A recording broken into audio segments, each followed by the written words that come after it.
Okay, so this is the setup for closed loop operation of DC motor.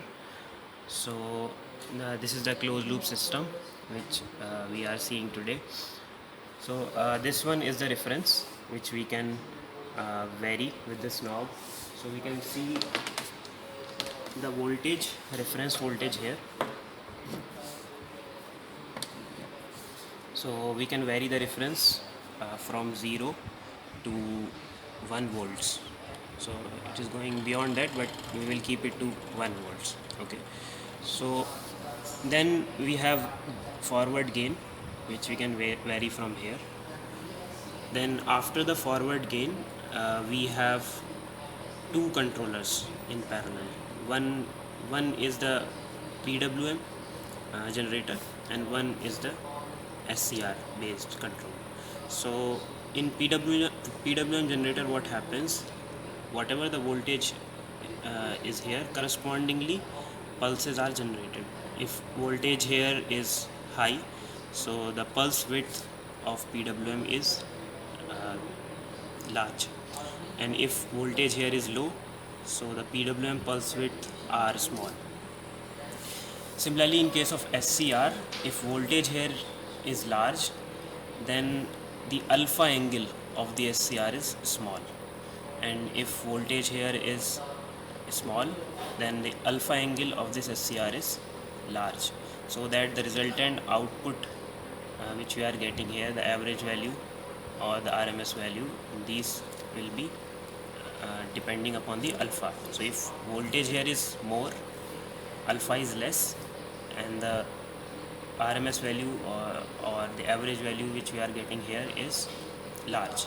And if voltage here is less, alpha here is more, and the average value which we are getting here is less. So in this way, we can get uh, we can get inputs for the DC motor at this point. So these pulses from PWM or SCR are then fed to the DC motor. So this is our DC motor unit. So this is a DC motor unit of 3 watts made for laboratory purposes only. So we can see from here that this is the DC motor unit, and on its shaft we have mounted a slotted aluminum disc. So as you can see, this aluminum disc has slots. There are total of 12 slots here, and this is used to measure the speed of the DC motor. So as you can see, this is coming from this unit, and this is having two wires. One is green and one is yellow. So these two wires are the supply to this 3-watt motor. So this is a permanent magnet DC motor, and then we are measuring speed with the help of this slotted aluminum disc. As you can see here, there is a light source and there is a receiver. So when slots come in between light source and the receiver, so a pulse is counted, and when the opaque part of this disc comes between light source and the receiver, there is optical interruption and the voltage becomes 0. So one slot gives one pulse. So if there are 12 pulses in this disc, then that means 12 pulses will be received by the receiver in one rotation. Okay, and that means if the disc moves quickly, if the speed of the disc is high, then these pulses are recorded in lesser amount of time. So if so what we can see here is, the more is the speed, the more is the frequency of pulses. Okay, so if revolutions per second is more, then in 1 second large number of pulses will be received, and if revolutions per second is less, then in 1 second less number of pulses will be received. So in short, the frequency of the pulses that is received by the receiver depends on the speed of the shaft. Now these pulses, which you can see from here, these pulses are received with the help of these two wires, red and black wires, and these pulses are again fed back here. So here we are getting pulses, and these pulses we can see in terms of RPM here in this unit. So here we are measuring the speed of the DC motor. Then there is a tacho generator shown here, which is an electronic tacho generator. What it is doing is it is converting the frequency of pulses to voltage signals. So if the speed of the motor is large, so the frequency of the pulses is large, so the voltage coming at the output of the tacho generator is large. So more speed means more voltage here, and this is fed back to this summer block. So this is the complete closed loop circuit of the DC motor, and now we will see its operation. Okay, so we start with open loop operation. This is open loop operation because the feedback is not provided. This is open circuited here. So we start with 0.2 volt reference, and there is no load. So as you can see from here, it is no load operation because brake is at 0 position. Okay, now coming back here, so as you can see, for 0.2 volts we are getting a speed of 1770 or so RPM. Now if we see the pulses which are coming here, so let's record the pulse width which we are getting at the output of the PWM.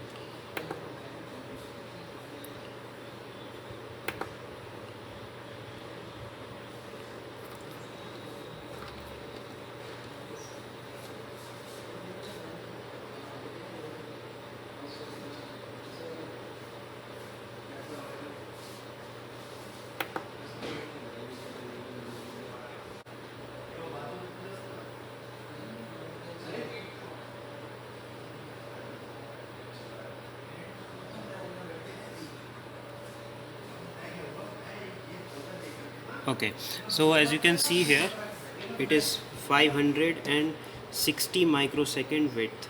So that means it is around 0.56 milliseconds.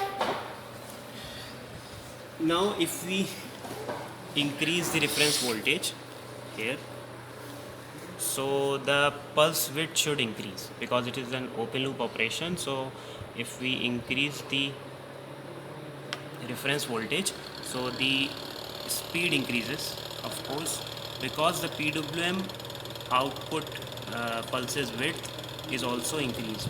So as you can see from the CRO,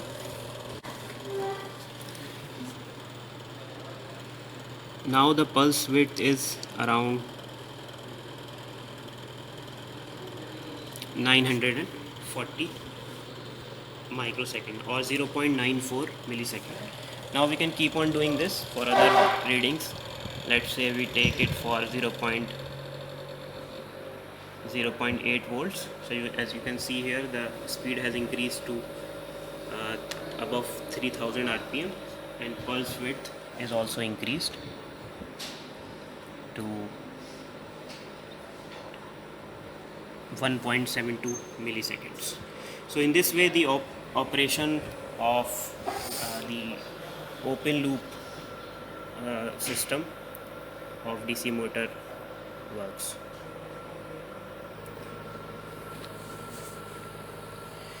So we have taken the readings, and we have done we have taken the observations for a forward gain of k is equal to 1. So if we put this gain k is equal to 1, then we can see that in the open loop operation, as we increase the reference voltage, the pulse width at the output of the PWM increases, and correspondingly the speed of the DC motor also increases. So these are the readings coming as per the expectation. that as we increase the reference voltages, the motor speed increases and the PWM output pulse width also increases. Now we will see the open loop performance of the system with variable load. Okay, so if you look here, we have the same open loop system. The feedback path is disconnected. Now we are keeping the reference voltage constant. So we are keeping the reference voltage at 0.8 volts. So since it is an open loop operation, and we are keeping this part fixed, we are not getting any voltage from the feedback. So this voltage is fixed because gain is also kept constant. So this voltage is fixed. So the PWM output will remain constant. It will not vary. Okay. Now what we are doing, we are varying the loads. So from here we are varying the load to see the effect of disturbance in open loop system. What happens when disturbance comes in an open loop system, that we are seeing here. So we will gradually increase this load and we will see the speed of the DC motor. Okay, so right now the speed is around 3200 rpm, and now I am increasing the load to second step. Okay, so in second step the speed drops. Speed is dropping below 2900 rpm, and the PWM pulses which we are getting is fixed at 1.2 millisecond. It is not varying, so the speed is dropping. Okay, now we are changing the load. Let's make it to 3. So as you can see here, speed drops further around 2300 rpm, and if you look at the reference voltage, it is kept constant at 0.8 volt, and the pulse width is still 1.72 millisecond. Now finally we increase this, and let's say we move it to 5. So as you can see here, speed drops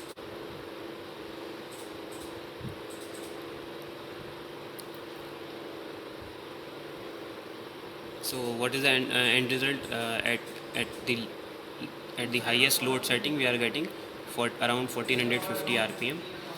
Reference voltage is 0.8 volts and the pulse width is same. Okay, so what is the total drop in speed from no load to full load? So this is full load speed 1450, and if I move it to no load,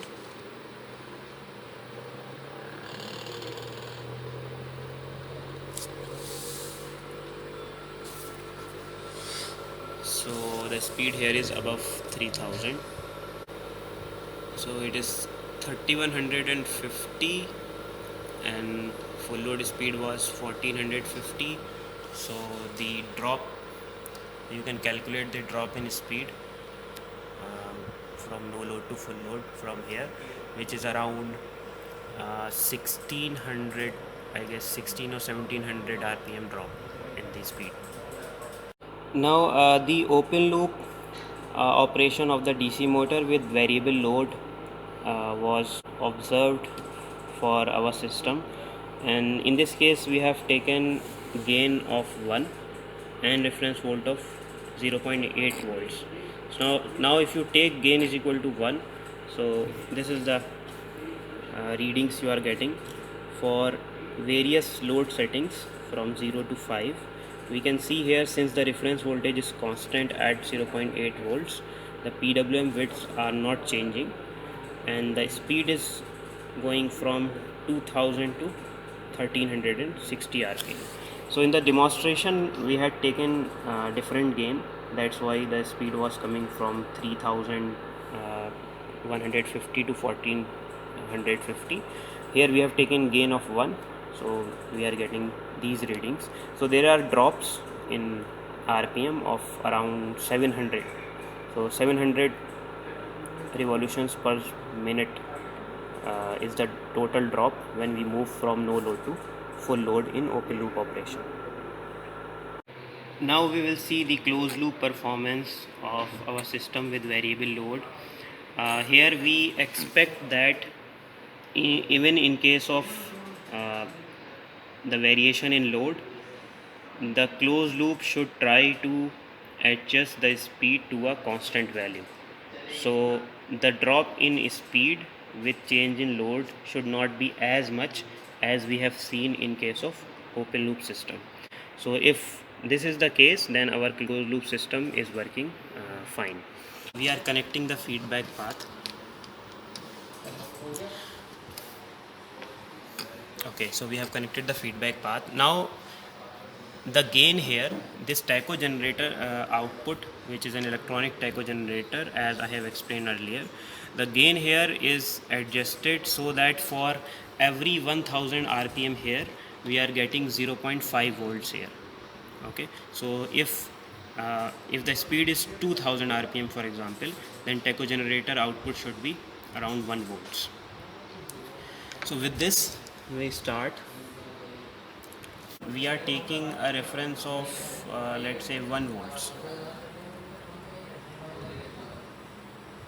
Okay, so now as you can see, for no load operation, that is at zero setting, the speed is coming out to be 1232 rpm, and the corresponding pulse width which we are getting here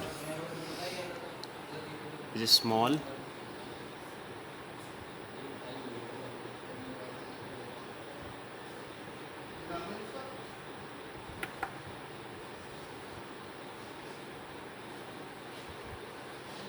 Okay, so we are getting 0.22 millisecond pulse width. Now we are changing the load. Let's say we have increased the load to setting number 3, or brake setting 3. So as we can see from here, the RPM reduces, but it does not reduces as much as in the case of open loop system. So from 1200 something, it has gone to 900, 1100 something. So there is a drop in speed. So what happens is, as the load increases, the speed of the motor decreases. So correspondingly here we are getting lower voltage, because the speed of the motor is low, and we are getting lower voltage here. So we are getting some error signal here, a positive error signal, because the voltage has dropped from 1 to some lower value. So we are getting some positive error signal, and because of this positive error, the width of the PWM is increasing, because it is a closed loop operation, and the width of the PWM is increasing so that the speed remains constant to the previous value. So as we can see from here, the width of the PWM has increased.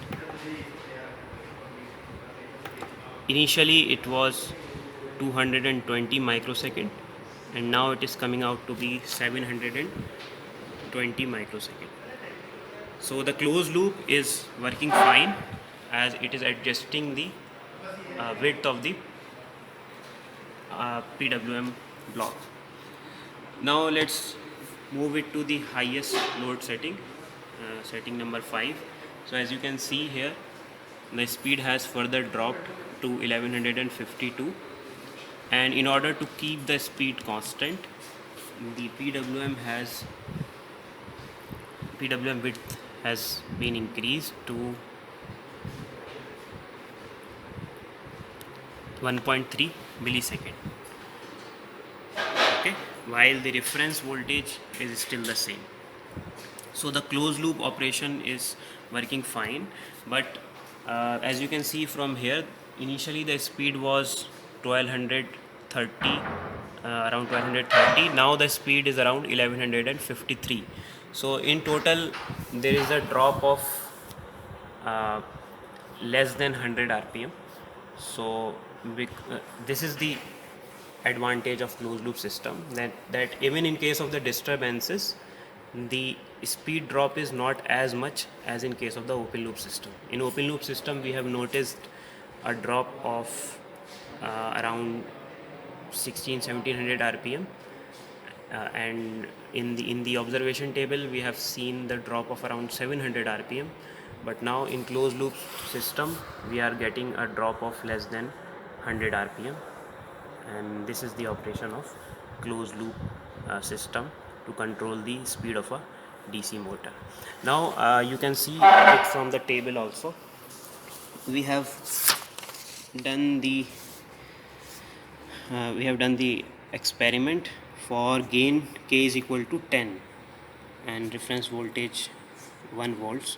Now if you take gain is equal to 10, so we can see that at no load the speed was observed to be 1107 rpm, and when it was full load the speed was observed to be 1029 rpm.